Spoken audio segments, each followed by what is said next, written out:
Before humans even made handles, one utensil was already at the table. Only one of them began as a gift from nature itself. Spoons are perhaps the oldest eating utensils on Earth. As long as humans needed to eat, they needed something to scoop with.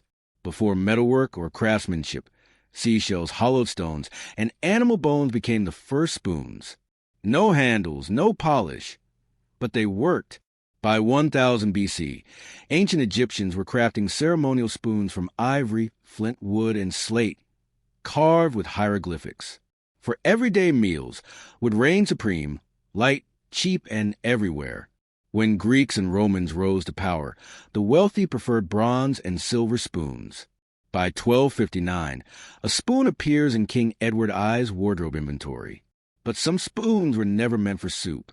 In Britain, coronation spoons became symbols of royal power, used to anoint monarchs. Tudor and Stuart families gifted ornate apostle spoons for christenings, 12 apostles, plus a 13th for Christ himself.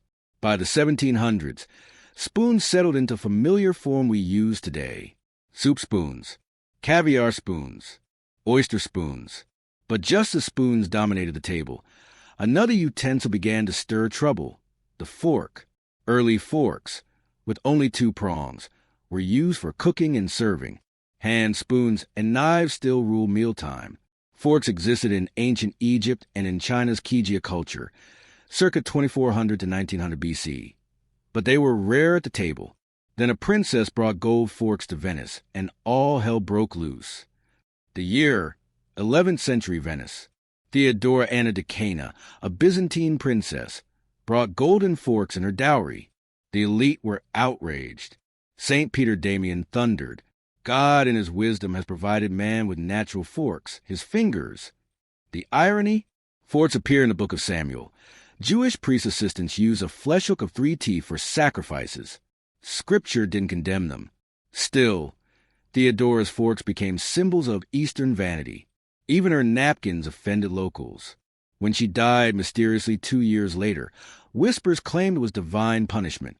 In the West, forks lingered mostly for sticky foods and were avoided at the table. And so, for centuries, forks were shunned at the table. But one Italian queen would change everything, turning the fork from scandal to status. 1,000 years ago, forks were sinful. By the 1800s, they were everywhere.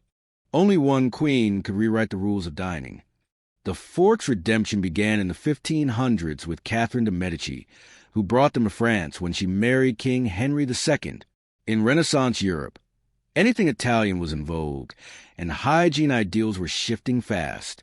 People even tried clogging pores with dirt to block plague air. Many avoided baths, fearing water itself could infect. People began to doubt the wisdom of eating with dirty hands. The fork, once mocked, now signaled refinement. But even then, men thought forks were too feminine. Designers added ruffled cuffs to make forks appear more masculine. By the 1700s, forks had curved tine for stabbing and scooping, and the wealthy carried personal cutlery sets. The Industrial Revolution changed everything. Mass production made forks affordable for all classes. Victorians then invented specialized versions for oysters, pastries, and more. By the early 19th century, forks had overtaken knives as the most used utensil at the table. But as forks rose, knives began to lose their edge. Knives have been around since prehistory, both tool and weapon. But in the Middle Ages, sharp dining knives mixed with alcohol proved dangerous.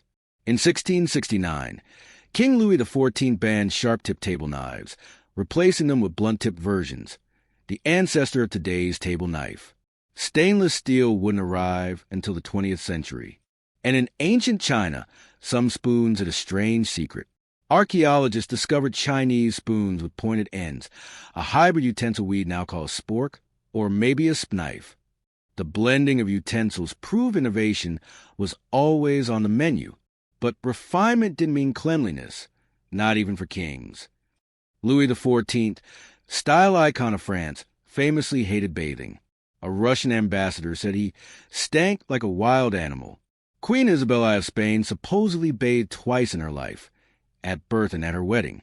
From shells to silver, From scandal to standard, cutlery tells a 1,000-year story of culture, class, and change. In chasing refinement, they reshape the table, and every meal we eat still bears their mark. Pushpin, don't forget to like, subscribe, and share if you love uncovering the surprising history behind everyday objects.